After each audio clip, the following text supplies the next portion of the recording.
Thanks for checking out this video. Let's go ahead and go over the rankings that I have for all of the Vinegar Syndrome releases that I got for January during subscriber week.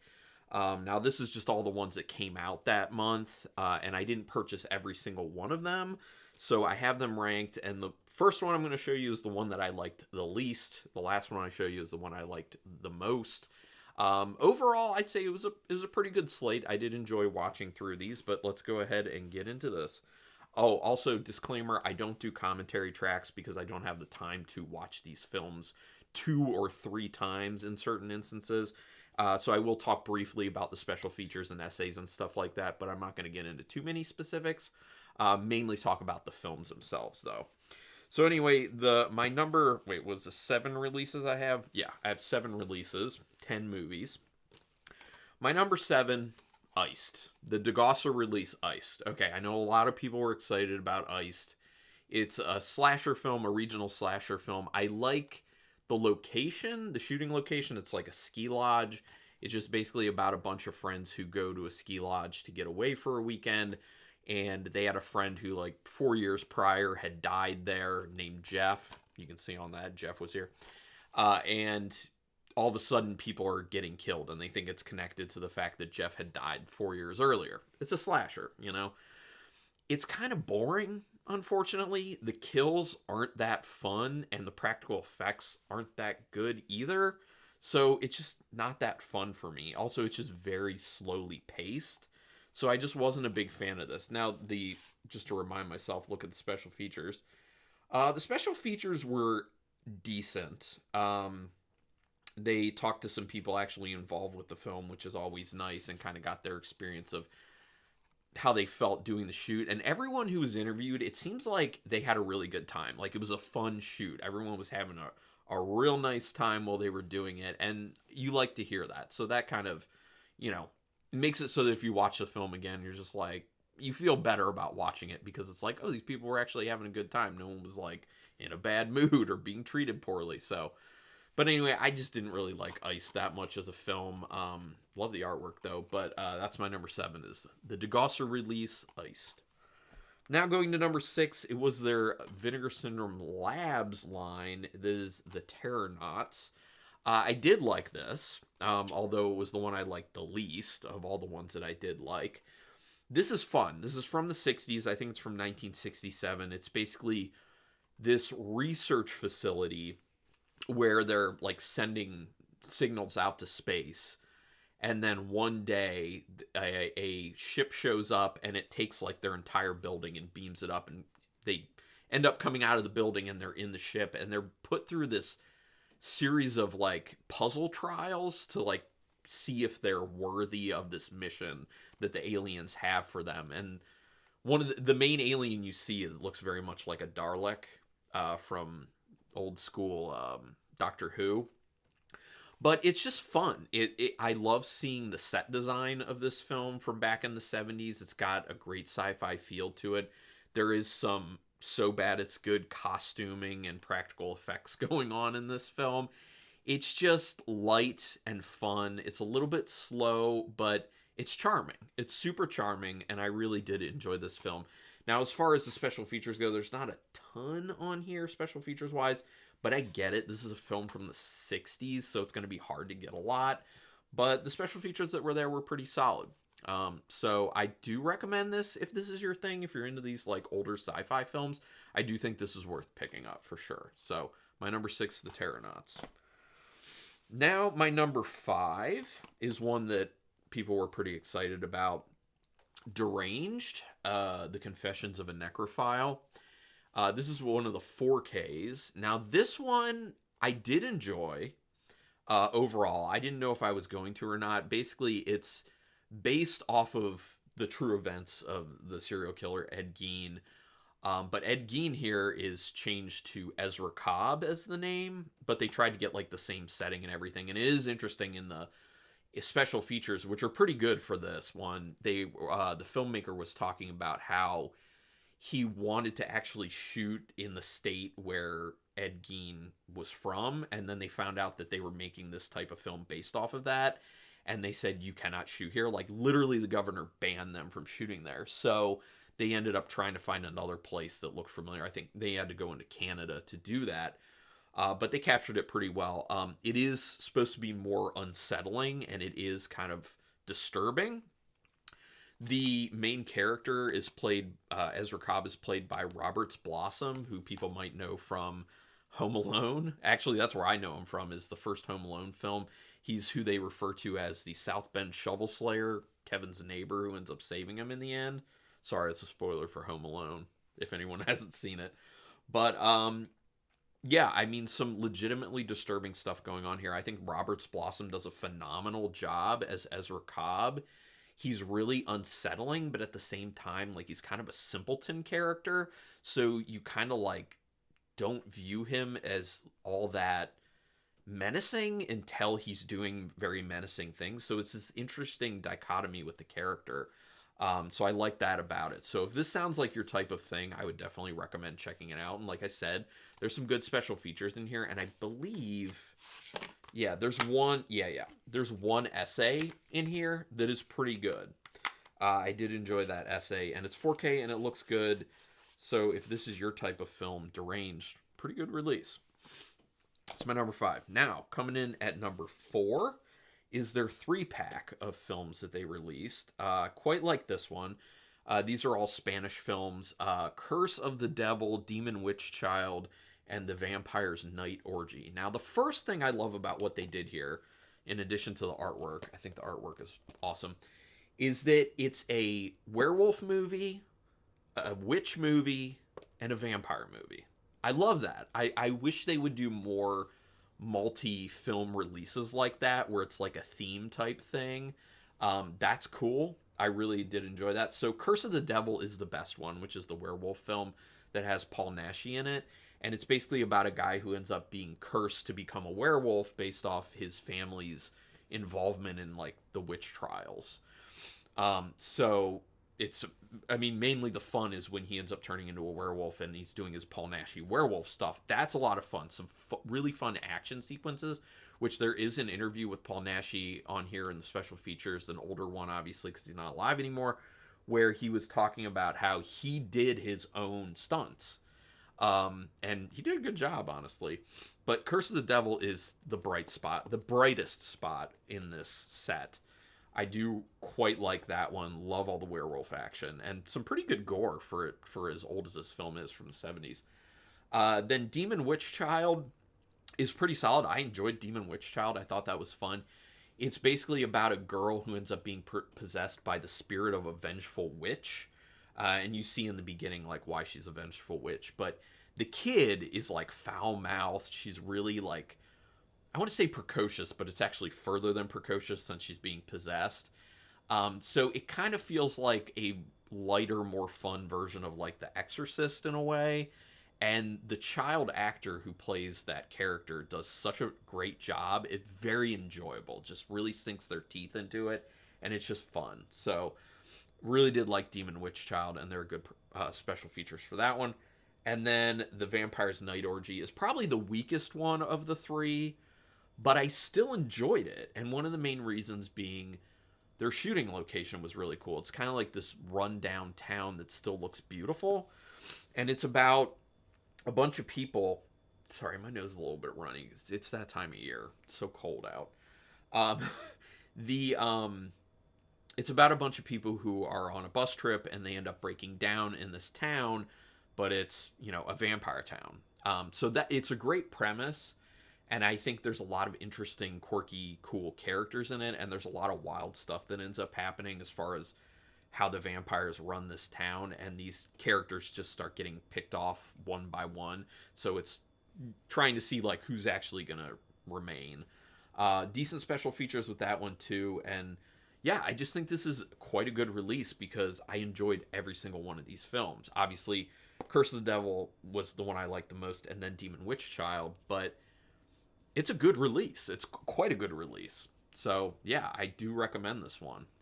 Check that one out. That's my number 4. All right, now going to number 3 was the UHD release, which was their Virtuosity release. Now, I'm not super wild about the movie. I mean, obviously, the release looks great. I'm not super wild about the movie itself. It's fun enough. I might watch it again. It has Denzel Washington, who's in a very restrained role. Like, his acting in this is very low key, and I kind of wish they would have let him go bigger, because you know he can. It would have been a lot of fun to see him go bigger against Russell Crowe's character, who does go very big and very ridiculous and very over the top in this as Sid 6.7. So it's basically playing off of virtual reality and AI. So it ends up coming around to being more important nowadays, and they talk about that in the special features, which I'll get to that in a minute. But uh, basically, they have this program that they're trying to use for VR to train police officers, and they create this AI that's based off of a bunch of personalities of serial killers.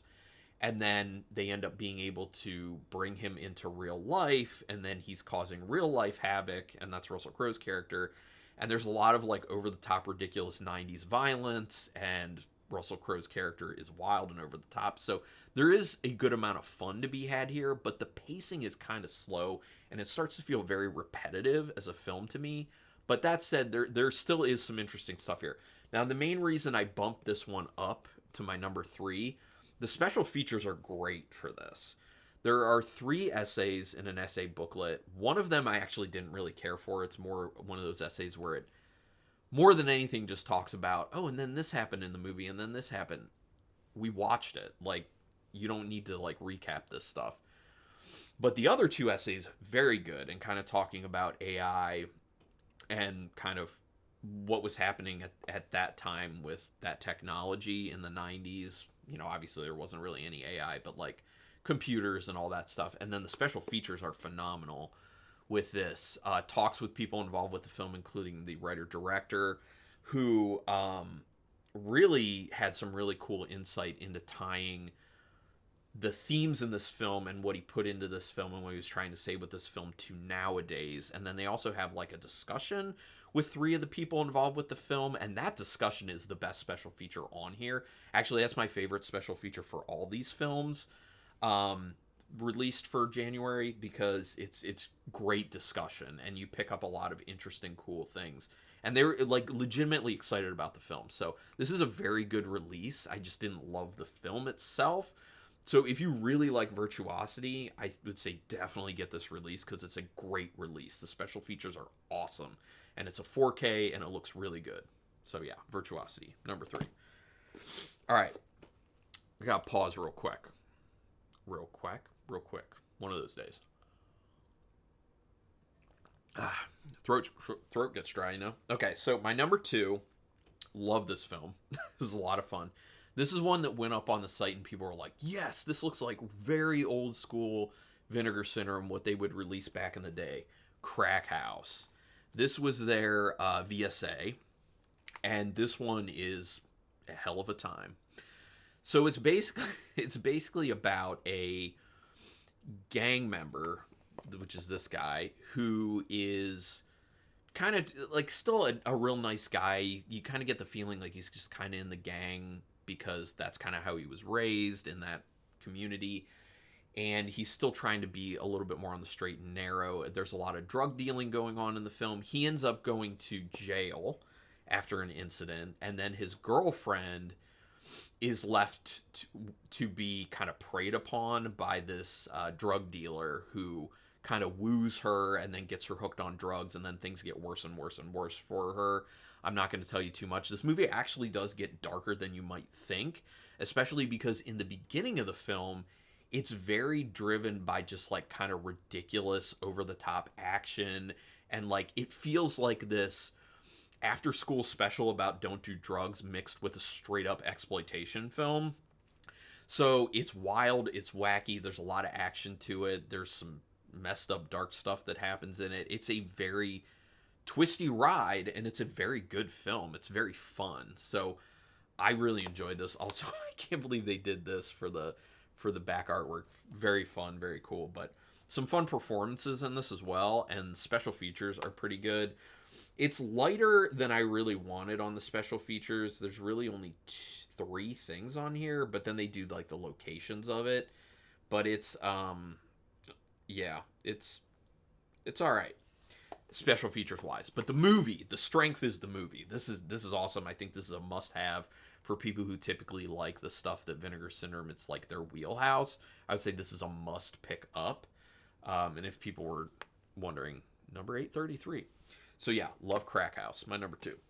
Then that brings me to number 1. And if you remember what they released, you know what this one is. This is a 2-pack of movies, which is The Seventh Curse and Witch from Nepal. Now, I'm mainly putting this as number 1 because of The Seventh Curse. But let me talk about The Witch from Nepal first. Witch from Nepal is basically about a guy who goes on a vacation. He ends up disappearing, basically, and then reappears. And there's a mysterious woman who kind of like starts talking to him and taking care of him and kind of telling him like what happened to him. And it ends up becoming more like a love story for a lot of it. It's more like kind of like there's some little bit comedic moments. There's a little bit of martial arts to it, a little bit of action, but for the most part, it's kind of slow and romancy. There's some cutesy stuff to that, and it's not a bad film. It's just very slowly paced. It gets kind of boring at times, but there are bright parts to it. So I did overall enjoy it enough. I'd say probably like a 3-star out of 5. But The Seventh Curse is awesome. If you like these kind of like Golden Harvest type films where it's a mishmash of a ton of different genres, you're going to love The Seventh Curse. It's basically about a guy who ends up saving a woman's life from this tribe in the jungle called the Worm Tribe. And then he ends up getting a curse placed on him where he's made to swallow 7 bullets. And these bullets will randomly like pop out of his body, like shoot through his stomach, basically. And if he gets to like the 7th one, it's going to kill him. So hence the 7th curse. So he then needs to go back to the jungle and take on the Worm Tribe to get rid of this curse. It's wild. The movie is wild. It has a lot of gunplay. It has explosions. It has a lot of martial arts to it. It has ridiculous acting. It has ridiculous dialogue. It has fun performances. It has horror to it as well, especially at the end. Some awesome practical effects and costuming at the end of this film. The final like showdown and fight at the end of this film is phenomenally fun in my opinion, and that's what sold me even more on this film. Like, I was having a great time, and then they hit the end and I was like, I didn't see it coming. I didn't think they'd go that big. This truly is one of those movies where it feels like it just keeps getting bigger and bigger and bigger and wilder and wilder and wilder, and you're here for it. It's so much fun. I love The Seventh Curse. So good. And because of The Seventh Curse is why that's my number 1. There's also an essay booklet with this one. Had some very nice essays about the films. And then some decent special features on this one as well. So, great release. That's my number 1, Seventh Curse and Witch from Nepal. So that is it. I have gone through all of it. At this moment when I'm doing this, I haven't gotten my February releases yet, but I think I only have like 5 for that. So that video is going to end up being shorter. Obviously, I'm going to do a haul video showing you what I got, because I also bought a little bit of extra stuff. And then the ranking video like this for the February releases. But if you like any of this stuff, I really would encourage you to subscribe to my channel to show your support. And if you want to go a little bit further, I do have memberships if you want to pitch in a very small amount monetarily. I think it's $1.99 and $2.99 per month for the 2 levels. And at the lowest level, you just get access to all my videos ahead of them coming out. And I do schedule ahead. So there's plenty of content to watch that other people can't see until a later date. And then if you go for the higher level one, it's access to Discord in addition to getting all early access. I'm thinking about maybe doing another tier where I do like some vlog style shorts, but we'll see about that one. But yeah, thumbs up on the video. That's always helpful. If you just share the video with people, that's helpful. You can hit the notification bell button if you want to know when I'm putting up new videos. That's helpful if you watch as soon as videos go up. But I've talked enough. That was a lot of fun. Really enjoyed the slate from January. Would love to hear other people's opinions on, what did you pick up? What did you really like? What did you not like? Put it in the comments. Also, if there are movies that you think I haven't picked up from Vinegar Syndrome that you think I really should, or any label, honestly. I'm into boutique labels in general. Give me recommendations. I'm into it. But thank you so much for taking your time to watch this. And until next time, keep it brutal.